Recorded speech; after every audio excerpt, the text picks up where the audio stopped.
Welcome back to Parnell Family Stadium. Lindsey Wilson victorious here this afternoon by a score of 57-7. Coach Phil Kleckler joins me here in a dry radio booth, something that you didn't have much of that second half. How was the elements down there? I'm a little pruny. Pretty wet.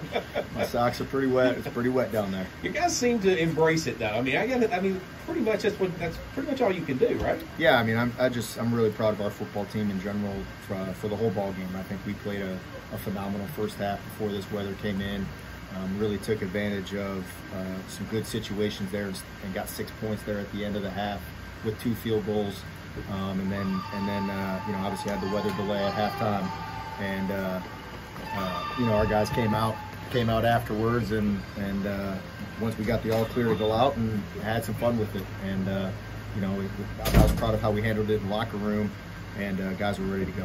Talk about that delay and what you do in the locker room. What's the norm, I guess? You know, it's something we hadn't been involved in since 2018, and Coach Cotter even had to remind me about that. So I didn't remember that down in Presbyterian in South Carolina. So you know, we went and got some snacks at Dollar General, made sure the guys were hydrated and stayed fueled up, and you know, guys kind of stayed in position groups and took their shoulder pads off and cleats, and just got to wait it out. That's all you can really do. So, but I think I liked our mentality once we were given the all clear to go, and it was a monsoon, and you know, we didn't go out there and say, oh man, here we go. We had some fun with it, so it was good. You talked about this week when I talked to you how much more focused your guys have been in practice, and did you see that kind of bleed over into today's game? Yeah, I think we started off pretty well. You know, first quarter we had a couple opportunities. We you know, stalled out on some drives offensively, but you know, we started the game off well. I think it was 9-0 there at the end of the first, and then we had a great second quarter. So yeah, I was happy with how we started and finished the game. And you know, I just finished with our team in the locker room and told them, now we got a great day today, and we got to stack it again on Monday when we get back to work after going 1-0 here. So we want to stack days and get ready for Bluefield. Ethan was under some pressure early in the game, and Point, you said that they had some really good players, and they'll come after, especially attack the quarterback. What was the difference, or what changed? Because you could see as the game went on and on and on, your offensive line just became more assertive of the line of scrimmage. Yeah, I think we just settled in. You know, we had a couple new faces in there due to some injuries, and 2 individuals that missed the game I think we'll have back next week, and so you know, we got some guys, some valuable playing time and experience there, and we're a young group there, but we're a hardworking group. So you know, they took it in the chin a little bit early, but you know, really bowed their neck and started protecting a little better, and gave Ethan some time, and he connected. Ethan and the receiving corps was really good in that first half. Kind of separated yourself from Point. It was all about the run game in that second half. I don't even think you guys threw a pass attempt. In fact, I know you didn't throw a pass attempt. You finished with 185 rushing yards.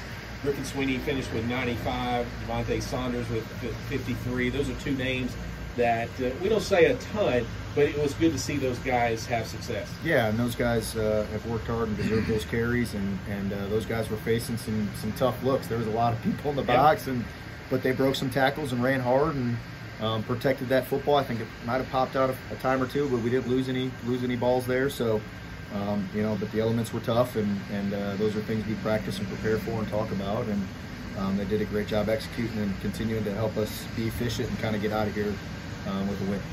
I thought your defense had its best game of the season by far, in my opinion. Really, just one breakdown all day long, and that was the long pass play that resulted in the score.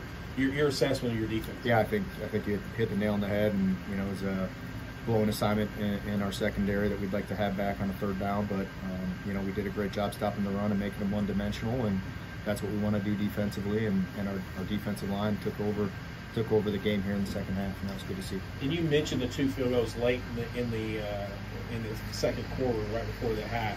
Not only that, but you had a kickoff return for a touchdown. It got called back because but still, everything worked well there outside of just stepping on the sideline. Had a punt return. man, your special teams was phenomenal. Yeah, and we needed to have a big day. We took it on the chin, last week a little bit with our turnovers, and really put a big emphasis, in our program. Not that it wasn't important, but we really circled the wagons and said, hey, we got to be a little better in that aspect of the game, and I think we did a really good job.